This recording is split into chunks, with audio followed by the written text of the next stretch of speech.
Friends, ಎಲ್ಲರಿಗೂ ನಮಸ್ಕಾರ. ಅಳೋಸ್ kitchen and ಹೋಮ್ಗೆ ಸ್ವಾಗತ. ನಾನಿವತ್ತು ನೋಡಿ 2 ಮೊಟ್ಟೆಯಲ್ಲಿ ಆಮ್ಲೆಟ್ ಮಾಡ್ತಾ ಇದ್ದೇನೆ. ಫ್ಲಫಿಯಾಗಿ ನಾವು ಹೇಗೆ ಇದನ್ನು 2 ಮೊಟ್ಟೆಯಲ್ಲಿ ಆಮ್ಲೆಟ್ ಮಾಡುವುದು ಅಂತ ಇವತ್ತು ತೋರಿಸಿಕೊಡ್ತಾ ಇದ್ದೇನೆ. ಇದು ಒಂದು 5-6 ಮೊಟ್ಟೆ ಹಾಕಿದಾಗೆ ನಮಗೆ ಕಾಣ್ತದೆ, ಅಷ್ಟು ದಪ್ಪ ರೀತಿ ಮೊಟ್ಟೆ ಆಮ್ಲೆಟ್ ಆಗ್ತದೆ. ಬನ್ನಿ, ಈ ಮೊಟ್ಟೆ ಆಮ್ಲೆಟ್ ಹೇಗೆ ಮಾಡೋದು ಅಂತ ಅದರ ರಹಸ್ಯವನ್ನು ನಾನು ನಿಮಗೆ ತೋರಿಸಿಕೊಡ್ತೇನೆ. ಅದಕ್ಕಿಂತ ಮೊದಲು ಯಾರೆಲ್ಲ ನನ್ನ ಚಾನಲನ್ನು ಇನ್ನೂ ಕೂಡ ಸಬ್ಸ್ಕ್ರೈಬ್ ಮಾಡದೆ ನೋಡ್ತಾ ಇದ್ದೀರೋ ಅವರು ಸಬ್ಸ್ಕ್ರೈಬ್ ಮಾಡಿ, ಮತ್ತು ವಿಡಿಯೋ ಇಷ್ಟವಾದರೆ ಲೈಕ್ ಮಾಡಿ, ಮತ್ತು ಫ್ಯಾಮಿಲಿ ಫ್ರೆಂಡ್ಸ್ ಜೊತೆ ನನ್ನ ವಿಡಿಯೋವನ್ನು ಶೇರ್ ಮಾಡಿ.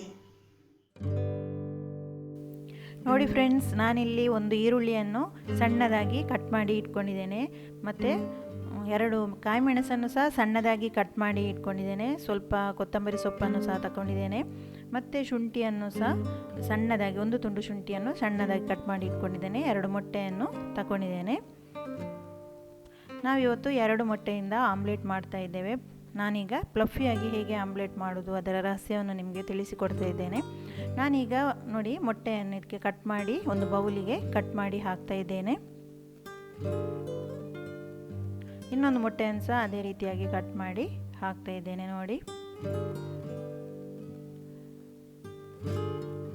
ಈಗ ನಾವು ಇದನ್ನು ಚೆನ್ನಾಗಿ ಬೀಟ್ ಮಾಡಬೇಕು. ನೋಡಿ, ಬೀಟರಿಂದ ಚೆನ್ನಾಗಿ ಬೀಟ್ ಮಾಡಬೇಕು. ಸ್ಪೂನಲ್ಲಿ ಸಹ ಮಾಡ್ಬೋದು. ಒಂದು 3-5 ನಿಮಿಷದವರೆಗೆ ಬೀಟ್ ಮಾಡಬೇಕು. ಚೆನ್ನಾಗಿ ಇದರಲ್ಲಿ ನೊರೆ ಬರಬೇಕು. ನೋಡಿ, ಚೆನ್ನಾಗಿ ನೊರೆ ಬಂದರೆ ಮಾತ್ರ ನಮಗೆ ಆಮ್ಲೆಟ್ ಫ್ಲಫಿಯಾಗಿ ದಪ್ಪವಾಗಿ ಬರುವುದು. ನಾವು ಎಷ್ಟು ಬೀಟ್ ಮಾಡಲಿಕ್ಕೆ ಆಗ್ತದೋ ಅಷ್ಟು ಬೀಟ್ ಮಾಡಬೇಕು. ತುಂಬ ನೊರೆ ಬರಬೇಕು ಮಾತ್ರ. ನೋಡಿ, ಈ ರೀತಿಯಾಗಿ ನೊರೆ ಬರಬೇಕು. ಇನ್ನೂ ಸಹ ಬೀಟ್ ಮಾಡಬೇಕು.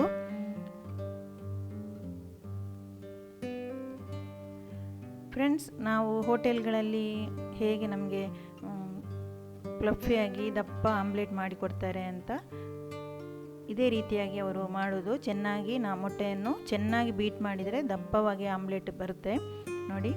ನೋಡಿ, ನಾನು ಆಗ ಸ್ವಲ್ಪ 2 ಆಮ್ಲೆಟ್ ಎಷ್ಟು ಸ್ವಲ್ಪ ಇತ್ತು,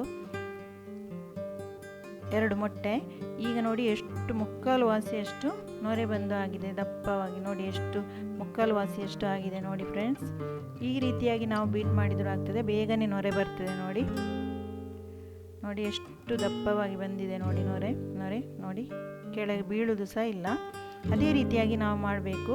ನಾವು ಹೀಗೆ ಮಾಡುವುದರಿಂದ ನಮಗೆ ಮೊಟ್ಟೆ ದಪ್ಪವಾಗಿ ಮತ್ತು ಫ್ಲಫಿಯಾಗಿ ಬರ್ತದೆ.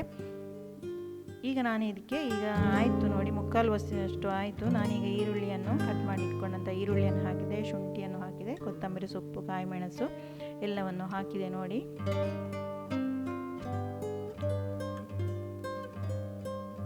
ಈಗ ನಾವು ಇದಕ್ಕೆ ರುಚಿಗೆ ತಕ್ಕಷ್ಟು ಉಪ್ಪನ್ನು ಹಾಕುವ. ನೋಡಿ, ನಾನೀಗ ಸ್ವಲ್ಪ ಒಂದು 1/4 ಸ್ಪೂನಷ್ಟು ಉಪ್ಪನ್ನು ಹಾಕ್ತಾ ಇದ್ದೇನೆ. ಉಪ್ಪನ್ನು ಹಾಕಿ ನಾವು ಚೆನ್ನಾಗಿ ಬೀಟ್ ಮಾಡಬೇಕು. ಈಗ ಒಟ್ಟಿಗೆ ಎಲ್ಲವನ್ನು ಚೆನ್ನಾಗಿ ಬೀಟ್ ಮಾಡಬೇಕು.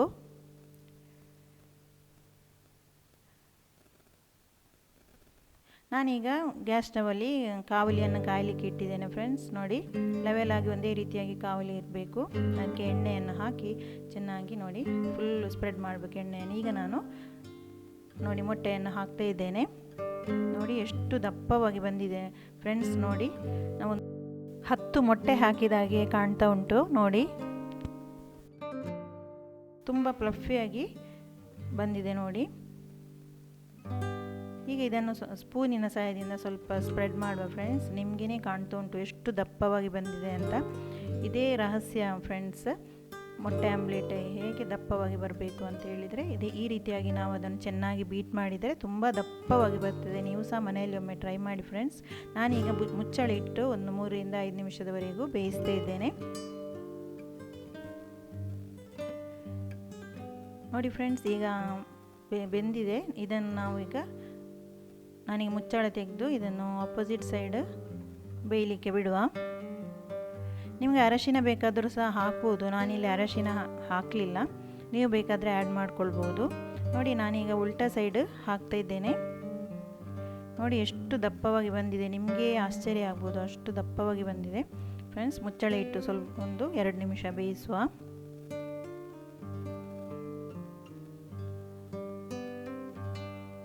ನೋಡಿ ಫ್ರೆಂಡ್ಸ್, ನಮ್ಮ ಮೊಟ್ಟೆ ಆಮ್ಲೆಟ್ ರೆಡಿಯಾಗಿದೆ. ಇಷ್ಟು ದಪ್ಪವಾಗಿ ಒಂದು 10 ಆಮ್ಲೆಟ್ ಟೈಪಲ್ಲಿ ನಮಗೆ ಕಾಣ್ತಾ ಉಂಟು ನೋಡಿ. ಈಗ ರೆಡಿ ಆಯಿತು ಫ್ರೆಂಡ್ಸ್. ಹೋಟೆಲಲ್ಲಿ ಹೇಗೆ ನಮಗೆ ಮೊಟ್ಟೆ ಆಮ್ಲೆಟ್ ಕೊಡ್ತಾರೆ ಅದೇ ರೀತಿಯಾಗಿದೆ, ಟೇಸ್ಟಿ ಸಹ ಅದೇ ರೀತಿಯಾಗಿದೆ ಫ್ರೆಂಡ್ಸ್. ನೋಡಿ ತುಂಬಾ ಚೆನ್ನಾಗಿ ಫ್ಲಫಿಯಾಗಿ ಬಂದಿದೆ, ತುಂಬ ದಪ್ಪ ಸಹ ಉಂಟು ನೋಡಿ. ನೀವು ಸಹ ಒಮ್ಮೆ ಟ್ರೈ ಮಾಡಿ ಫ್ರೆಂಡ್ಸ್, ನೀವು ಟ್ರೈ ಮಾಡ್ತೀರಾ ಅಂತ ಅಂದ್ಕೊಳ್ತೇನೆ. ನೋಡಿದ್ರಲ್ಲ ಫ್ರೆಂಡ್ಸ್, ಹೇಗೆ ನಾವು ಫ್ಲಫಿಯಾಗಿ ಆಮ್ಲೆಟ್ ಮಾಡ್ಬೋದು ಅಂತ. ಒಂದು 2 ಮೊಟ್ಟೆಯಲ್ಲಿ ಒಂದು 5-6 ಮೊಟ್ಟೆ ಹಾಕಿದಾಗೆ ಕಾಣ್ತಾ ಇತ್ತು ನೋಡಿ. ಎಷ್ಟು ಸಾಫ್ಟಾಗಿ ಬಂದಿದೆ, ಎಷ್ಟು ದೊಡ್ಡದಾಗಿ ಎಷ್ಟು ಸಾಫ್ಟಾಗಿ ಬಂದಿದೆ ನೋಡಿ ಫ್ರೆಂಡ್ಸ್.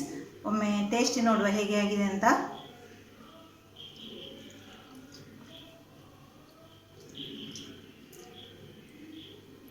ತುಂಬಾ ಟೇಸ್ಟಿಯಾಗಿದೆ ಫ್ರೆಂಡ್ಸ್. ನಾವು ಹೋಟೆಲಲ್ಲಿ ಹೇಗೆ ಆಮ್ಲೆಟನ್ನು ತಿನ್ನುವಾಗ ಸ್ಮೆಲ್ ಬರ್ತದೆ, ಘಮ ಘಮ ಅಂತ ಸ್ಮೆಲ್ ಬರ್ತುಂಟು, ಅದೇ ಟೇಸ್ಟಿ ಸಹ ಉಂಟು.